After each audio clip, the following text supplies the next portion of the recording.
Namaste. My session is on Education Ideas of Dayanand Saraswati. Dayanand ने समुन्नत राष्ट्रीय जीवन के लिए शिक्षा के महत्व को भलीभांति समझा।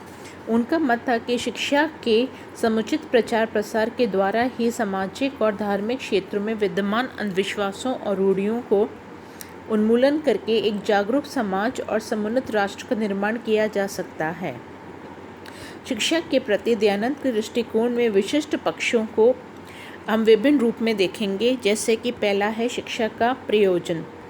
दयानंद के अनुसार शिक्षा का उद्देश्य व्यक्ति के व्यक्तित्व का सर्वांगीण विकास करना है। उन्होंने शिक्षा को ऐसे साधन के रूप में परिभाषित किया कि जिससे व्यक्ति के व्यक्तित्व में ज्ञान, गरिमा, धर्मनिष्ठा, जितेंद्रियता आदि गुणों का संयोग हो और अज्ञान आदि दोषों का निराकरण हो। दयानंद के अनुसार व्यक्तियों और समाज दोनों के लिए उपयोगी है। उनके मत में व्यक्ति शिक्षा के द्वारा जीवन में उचित और अनुचित का भेद करने में सक्षम होता है तथा अपने कर्तव्यों को समुचित निर्धारण कर पाता है। उनके अनुसार समाज के लिए शिक्षा की उपयोगिता यह है कि इसके माध्यम से समाज को सुयोग्य, कर्तव्यवान और सत्यनिष्ठ और न्यायप्रिय नागरिक प्राप्त होते हैं। दयानंद के अनुसार शिक्षा को सत्याचरण में प्रवृत्त और असत्याचरण में विमुख करती है। नेक्स्ट है शूद्रों व स्त्रियों सहित सभी को शिक्षा का अधिकार। दयानंद स्वामी व्यक्तियों को निरपवाद शिक्षा को अधिकार दिए जाने पर बल देते हैं। दयानंद ने शूद्रों व स्त्रियों को शिक्षा प्राप्त के अधिकार का प्रबल समर्थन किया।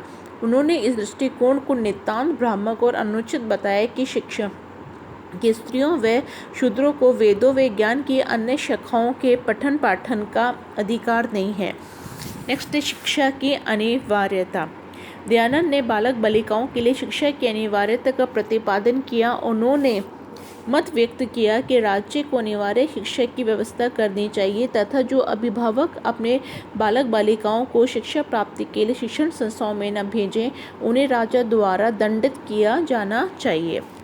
नेक्स्ट गुरुकुल प्रणाली का समर्थन। दयानंद ने शिक्षा के लिए प्राचीन भारत में प्रचलित गुरुकुल प्रणाली को पुनर्जीवित किए जाने पर बल दिया। उनका मत था कि शिक्षा प्राप्ति के लिए बालक बालिकाओं को पूर्ण रूप से शिक्षाओं के अनुशासन में रख दिया जाना चाहिए ताकि वे व्यक्तित्व की निर्माणकारी अवस्था में सामाजिक जीवन की विकृतियों तथा अन्य दूषित प्रभावों से मुक्त रहकर अपने व्यक्तित्व का निर्माण कर सके। उन्होंने इस बात पर बल दिया कि गुरुकुलों में समाज के सभी वर्गों में अभिभावकों के बालक बालिकाएं समानता के आधार पर रहें और वेशभूषा, खान पान और रहन सहन आदि के संदर्भ में उन्हें कोई भेदभाव न किया जाए।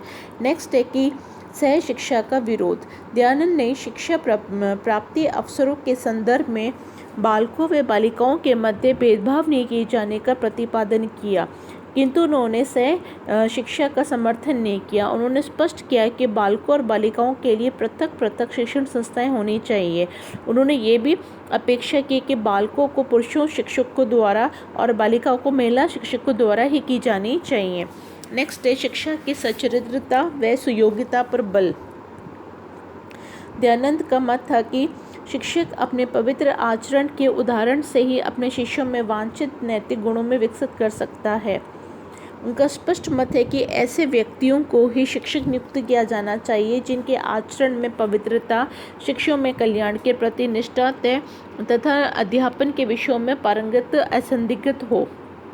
नेक्स्ट है पाठ्यक्रम की व्यापकता, यानी दयानंद की शिक्षा के माध्यम से विद्यार्थियों के व्यक्तित्व का सर्वांगीण विकास अपेक्षित है। इस अपेक्षा के अनुरूप उन्होंने शिक्षा के व्यापक पाठ्यक्रम की परिकल्पना की। उनके अनुसार विद्यार्थियों को वेदों, अन्य शास्त्र, गणित, विज्ञान, चिकित्सा शास्त्र, तर्कशास्त्र, ज्योतिष शास्त्र, भूगोल, सामाजिक विषयों आदि का अध्यापन किया जाना चाहिए। दयानंद ने विद्यार्थियों के लिए अंग्रेजों की शिक्षा का भी निषेध नहीं किया। उनके द्वारा संस्थागत संस्था आर्य समाज ने अपनी अंग्रेज पद्धति की शिक्षा को प्रोत्साहित करने के लिए पूरे देश में एंग्लो वैदिक कॉलेज की स्थापना की। दयानंद ने शिक्षा के सैद्धांतिक और व्यवहारिक सभी पक्षों का महत्व के साथ प्रतिपादन किया। उन्होंने राष्ट्रीय जीवन में शिक्षा के महत्व को भलीभांति समझा। शिक्षा की अनिवार्यता तथा शिक्षा के क्षेत्र में स्त्रियों और शूद्रों के प्रति भेदभावों को समाप्त करने का उनका आग्रह उनके शिक्षा निर्देशन के विशिष्ट पक्ष है।